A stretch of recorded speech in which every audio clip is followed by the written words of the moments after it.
never thought something as mundane as moving to a new house could change our lives forever. It all started in a parking lot, a place that, in hindsight, seems so insignificant compared to what came next.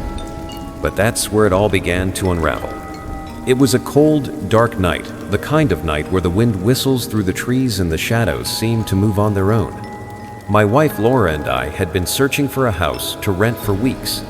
We didn't have much of a budget, but we needed a bigger place for our 2 kids, Emma, who was 10, and Lucas, who was 6. When we found that house on the outskirts of town, it seemed perfect. 3 bedrooms, a spacious backyard, and a price we could afford. Too good to be true, as they say. That night, after signing the lease, we were in the supermarket parking lot, loading the last of our groceries into the car. Laura was tired. The kids were restless, and I just wanted to get to the new house and rest. But something made me pause. A strange feeling, like someone was watching me. I looked around, but the parking lot was almost empty. Just a few scattered cars under the yellowish lights. I shrugged it off, blaming it on exhaustion, and got into the car. The house seemed normal at first. A little old, sure, with that musty smell of dust and aged wood that comes with houses that have been vacant for a while. But nothing a good cleaning couldn't fix. The kids were excited, running from room to room, choosing which one would be theirs. Lucas, the youngest, picked the room at the end of the hallway. It was small, with a window that looked out onto the backyard and a creaky closet that groaned when opened. Laura and I settled into the master bedroom, and Emma took the one in the middle. The first few nights were quiet. Too quiet, maybe. There were no strange noises, no shadows moving in the hallways. Nothing to suggest anything was wrong. But then, a week after we moved in, Lucas started complaining that he couldn't sleep. "Dad, there's something under my bed," he said one morning, his eyes puffy from lack of sleep. "Something like what?" I asked, trying to sound calm. "I don't know." "Something that moves," he replied, looking at me with those big scared eyes that always melt my heart. I told him it was probably his imagination, that old houses make noises sometimes, and there was nothing to worry about. But deep down, something about his tone made me uneasy. That night, before tucking him in, I checked under his bed. There was nothing there, just a bit of dust and a stray ball. I assured him everything was fine and tucked him in. But the next day, Lucas complained again. "Dad, I saw it last night," he said, trembling. "What did you see?" I asked, trying to stay calm. "A hand." It came out from under the bed. It was long and thin, with fingers that moved like spiders. A chill ran down my spine. Lucas wasn't a kid who lied, and his description was too vivid to be a simple invention. That night, I decided to stay in his room to see if I could catch anything.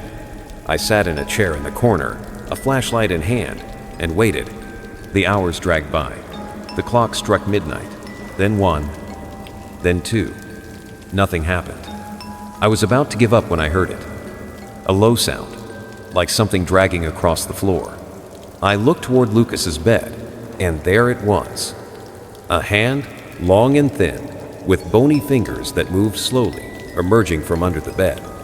My heart stopped. The hand reached out toward Lucas, who was fast asleep, and touched his arm.